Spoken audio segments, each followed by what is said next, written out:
kunin natin yung example natin doon yung tatlo yun eh.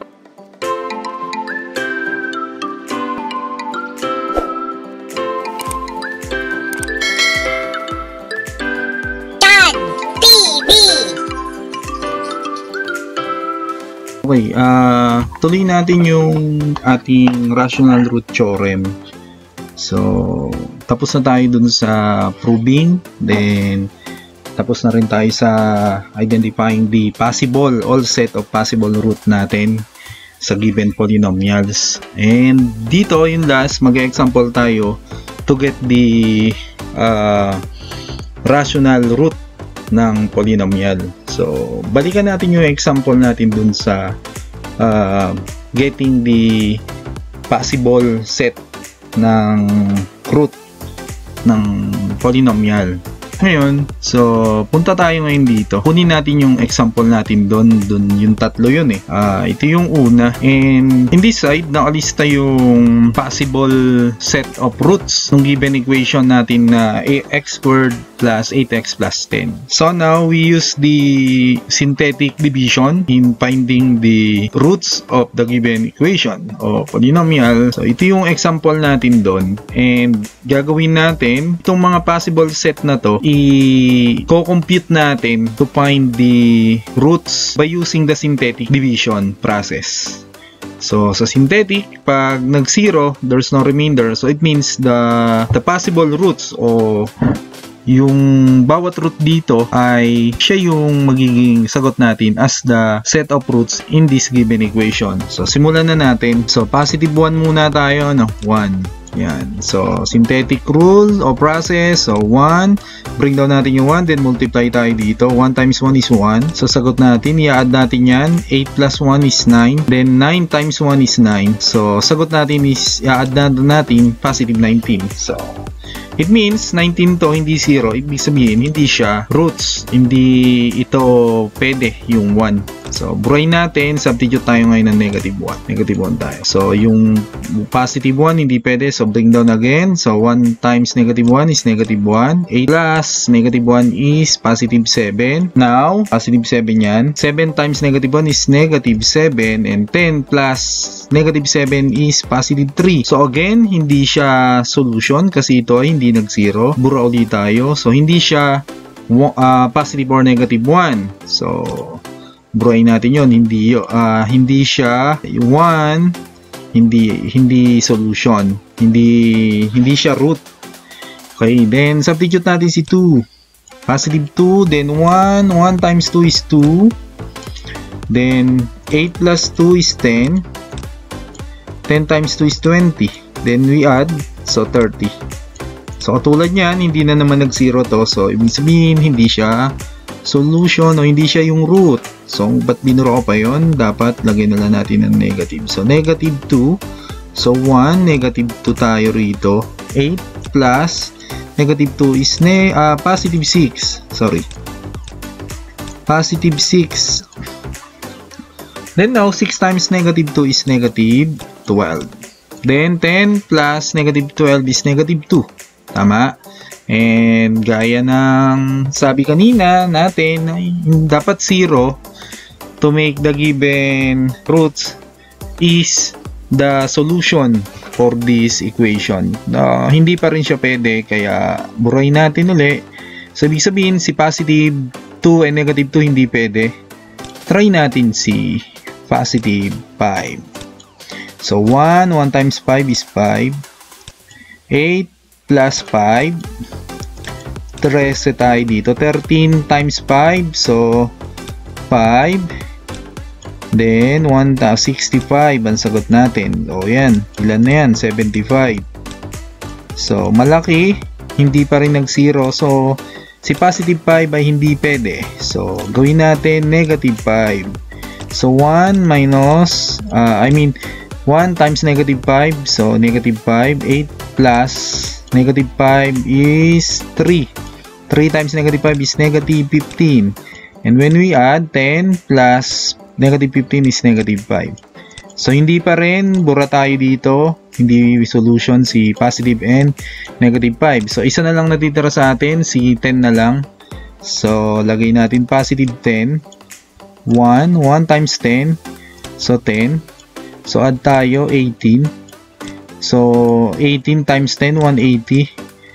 Di 180 plus 10 is 190.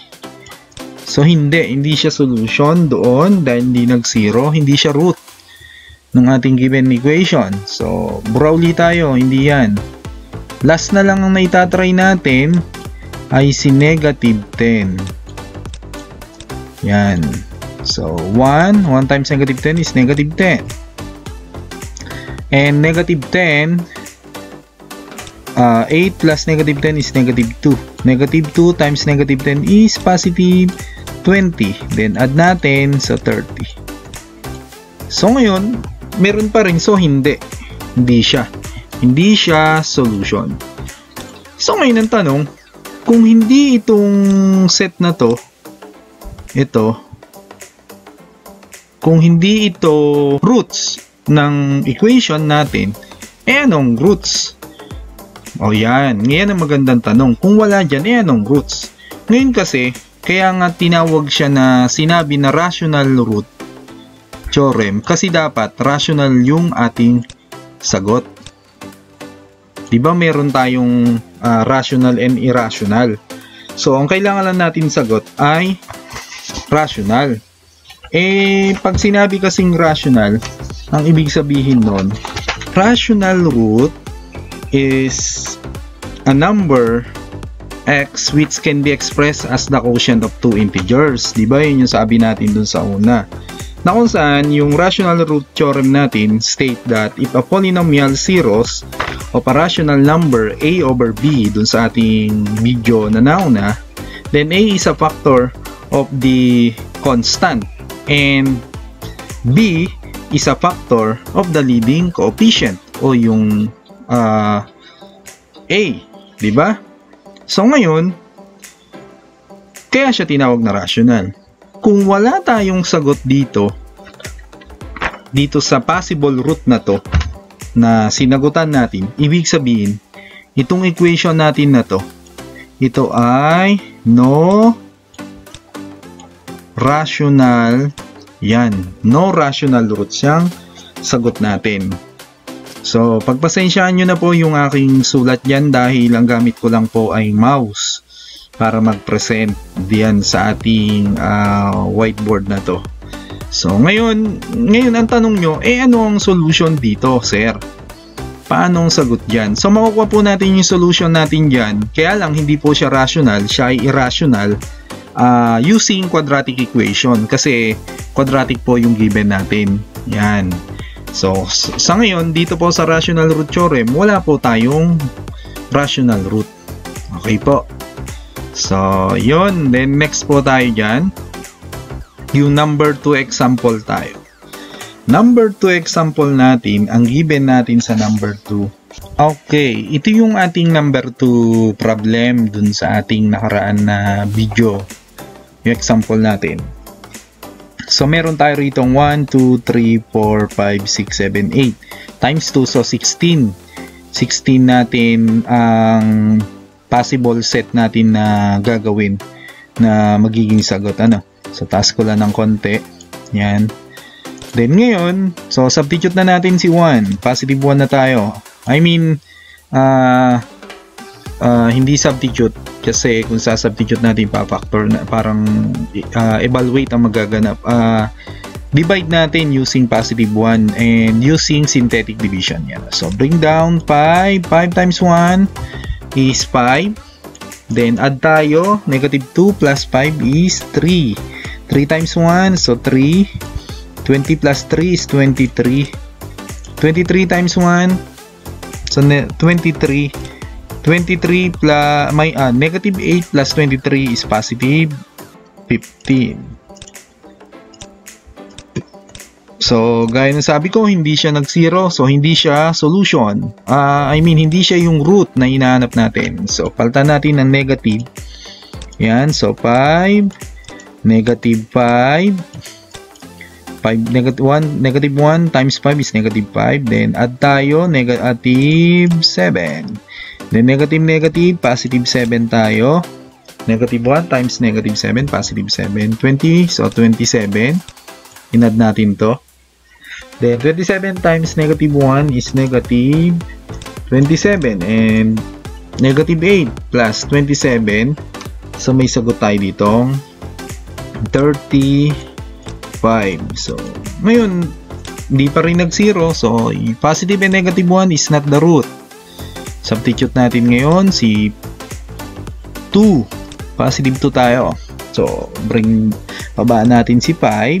5 times 2 is positive 10. So, add natin to negative 2 plus 10. Ang sagot natin ay 8. 8 times 2, 16.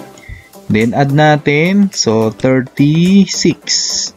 36 times 2, 72. Then, negative 8 plus 72. Sagot natin ay 64. Yan po. Ano? So, hindi na naman siya solution. Bura tayo dito. Change natin, negative 2 tayo. Kung magiging sagot. Negative 2 naman tayo. So, 5. Negative 2 times 5, negative 10. So, i-add natin yan. So, sagot natin, negative 12. Negative 12 times negative 2 is positive 24. Then, add natin 44. Times negative 2 is negative 88. Then, add natin negative 8 plus 88. So, may sagot tayo ditong negative 96. 9 yun. So, dito, wala na naman. So, positive 2 and negative 2. So, hindi siya root. So, ngayon, try natin si 4. 4 naman tayo. Positive 4. So, 5 times 4 is 20. Add natin 18. Ang sagot natin, di ba? So, 18 times 4, sagot natin ay 72. I-add natin. So, meron tayo dito 92. Then, 92 plus 4. 92 times 4. Sagot natin 368. So, wag na natin ituloy kasi malaki yung sagot natin dyan. So, hindi rin naman siya yung rational root natin na hinahanap. So, bura na tayo. Mag-negative 4 tayo. So, again, 5. Then, negative 20. Okay.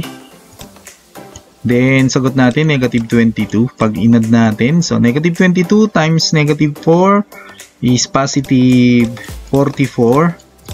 Yan. Add natin 64. 64 times negative 4. So, magiging sagot natin dyan.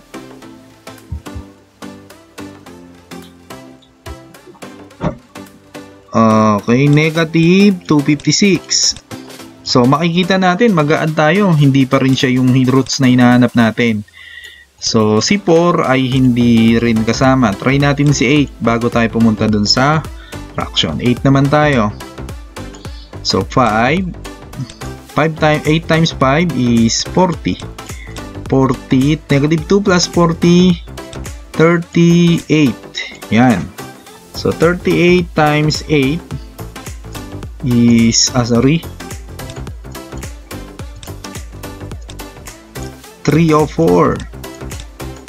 Then, plus 20 tayo. So, 324. And 8 times 324. So, sagot natin 2,592. So, dito pa lang, hindi na natin makikitang magsisiro to. So, si positive 8 is not the root of the given polynomial equation. So, change natin negative 8. So, again, 5. So, negative 40. Multiply natin Negative 8 times 5 is negative 40. So, negative 42 tayo rito pag pinag-add. And then, okay, multiply natin si negative 42 times 8. 336 tayo. Yan. So, plus 20. So, 356. So, i-multiply natin 356 to negative 8. Hindi nakikita natin, hindi siya magsisiro sa laki ng number. So, negative 8 is not the rational root of the given equation. So, kung hindi rin si 8, hindi si positive or negative 1, hindi si positive or negative 2, so punta na tayo rito sa 1/5. Yan, 1 over 5. So, 1 over 5, bring down 5 times 1 over 5. So, ang sagot natin is 1. Negative 2 times, negative 2 plus 1, negative 1. So, negative 1 times 1/5 is negative 1/5. So, 20 plus 1/5, 5. So, ang sagot natin dito, 99 over 5. So, multiply natin doon sa 1 over 5, 99. So, ang sagot natin is 99 over 25. And dito pa lang nakikita natin hindi na magiging 0. So, si 1 over 5 is not the rational root of the given polynomial equation. So, punta tayo kay negative. So, again, 5. So, same. So, magiging negative 1. Kasi, cancel na yun. Then, negative 3 sagot. Multiply natin doon. So, syempre, so, 3 over 5. Ang sagot natin. May negative. Sorry. Yan. So, ang sagot natin ay 3 over 5. 20 plus 3 over 5. So, 103 over 5. Tatimes natin yan ngayon sa 1, negative 1 over 5. So, sagot natin 103 over 25. Yan, negative tayo. Ngayon, malabong maging 0 yan. So, ibig sabihin, si positive and negative 1 over 5 is not part of the rational roots. Yan. So, hindi yun pwede. Punta na tayo sa 2 over 5. 2 over 5. Yan. 5. Buray na yun. Then, sagot natin dito is 2. Then, magiging 0. Yan. So, add kasi natin to 0. Then, syempre 0 na tayo. 20. Yan. 20 times 2 over 5. So, sagot natin is positive 8. So, ngayon ito, magiging 0. So, ibig sabihin, si 2 over 5, siya pa lang yung ating isang roots. Isang root na solution. So, buray natin. Yan. And then, lagyan natin ng negative naman tayo. So, yan. So, sagot natin kung negative yan is negative 2. So, negative 2. Then, add natin negative 4. Negative 4. Multiply natin doon. So, positive 8 over 5. So, dito, 8 over 5. 20 plus 8 over 5. Sagot natin 108 over 5. Then, multiply natin ito doon. So, mukhang hindi na siya magiging solution doon as part of the rational root kasi malaki na yung number. So, malabo naman siya mag-equate sa 8. So, huwag na natin ituloy. Buray na natin. Okay. So, si negative 2 over 5 is not part of the rational root. Okay. So, meron na lang tayong 4 over 5. Then, multiply natin doon. So, 20 over 5. Then, magiging 4. Sagot natin. Add natin yan. So, 2. So, sagot natin is 8 over 5. 2 times 4. So, 8 over 5. Yan. Then, 20. I-add natin yan. Plus 8 over 5. Sagot natin 108 over 5. So, again, Pag minultiply kasi natin to doon, hindi siya mag-equate, ano? Times natin yan sa 4 over 5. Hindi na siya mag-equate into negative 8 kasi sagutan niyan is 432 over 25. So, hindi siya. So, try natin yung negative 5, then negative 4, negative 6. So, 6 is 24 over 5. Yan. So, add natin yung 20. Sagot natin dito, 124 over 5. Multiply pa natin doon. So, hindi siya mag-equate into 8. Hindi siya magiging 0. Huwag na natin tuloy. So, hindi rin pwede si 4 over 5. Isa na lang ang natitira. Dalawa pa, which is 8 over 5. Okay. Positive muna tayo. Then, 5. Multiply natin doon. Sagot natin is 8. So, add natin, positive 6. 6 multiply by 8 over 5. Sagot natin, 48 over. Then, i-add natin yan. Sagot natin is 148.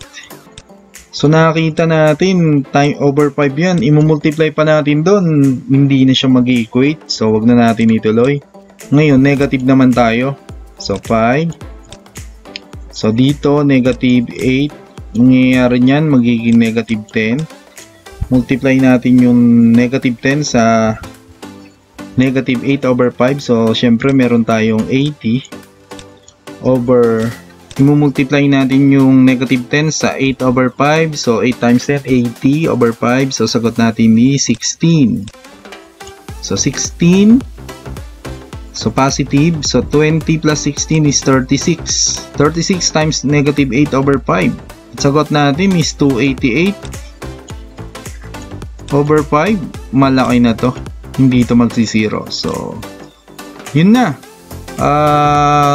Tapos na tayo.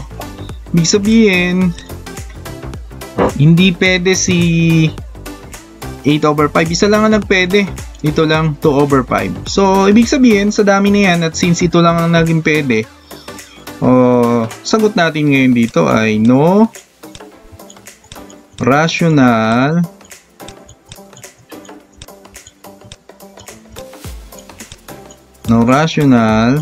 roots. So, ibig sabihin, isa lang naging sagot natin dyan as rational root dun sa polynomial. So, ibig sabihin, yung 15 na yon hindi siya sa solution o hindi siya rational root. So, ang usapin natin dito, kailangan rational root. Yung A over B is factor. So, possible, ang sagot dito is not rational. Irrational na naman lang yung ating magiging sagot yan. So, since nakuha lang natin isa, 2 over 5 as the solution to the given equation, yan lang ang rational root na solution. So, the rest is not rational na. So, ibig sabihin, no rational root ang sagot natin dito. So, punta tayo dun sa pangatlong example natin. Sagutan natin yun. So, ito yung example number 3 natin dun sa ating past video. So, sagutan na natin ito based dito sa possible rational root niya. Ito yung set, bali 3. So, 6 yan. Okay, so start tayo sa positive 1. Okay, 1. Then, bring down 5. 1 times 5 is 5. And 29 plus 5, so meron tayong 34. 34 times 1 is 34. Then 19 plus 34. So, wag na natin tuloy. 1 times 53, 53, malabo siyang mag-0. So, 1 is not rational root. Okay, then negative 1 tayo. So, 5. So, negative 5. So, ito ay 24. Kasi i-add natin 29 plus negative 5 is 24. Then negative 24, 1 times negative 1. So negative 1 times 24 is negative 24. Then 19 plus 24 is negative 5. And negative 1 times negative 5 is positive 5. So 0 tayo rito. So ibig sabihin, meron tayong solution dito na negative 1. Okay? So, ngayon, bura tayo. Okay, then,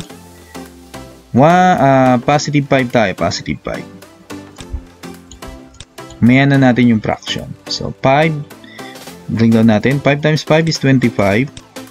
25, so plus 29 is 54. Malaki na to. 5 times 54 is 219. So, sagot tayo na 289. So, hindi na to mag-equate. So, hindi na siya yung part ng ating root. Try natin negative. So, 5. Then, negative. Okay. So, negative 25. Then, 4. So, sagot natin is negative 20. Negative 5 times 4 is negative 20. Sagot natin ay negative 1. And negative 1 times negative 5 is positive 5.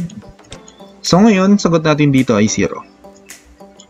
So, ibig sabihin, solution na ngayon si negative 5. Meron na tayong dalawa. Negative 5. So, bura tayo, bura. So, ngayon, okay na si positive and negative 5. So, 1 over 5 naman tayo. So, positive 1 over 5. Yan. So, 5. Then, sagot natin doon ay 1. So, add natin 30. Then, so, 30 over 5 is 6. Tama. Sagot natin dito, 19 plus 6 is 25. Then, 25 multiply natin sa 1/5. Meron sa yung sagot dito na positive 5. So, sagot na natin dito ay 0. So, ibig sabihin, si 1 over 5 ay solution. So, try natin yung negative kung meron pa. Pero, tatlo na yan. So, yan na yung sagot natin. Pero, pakita rin lang natin kung bakit yan na yung sagot natin. So, 5. Then, syempre, negative 1. So, positive 28 po. Sorry. And, 28 over 5.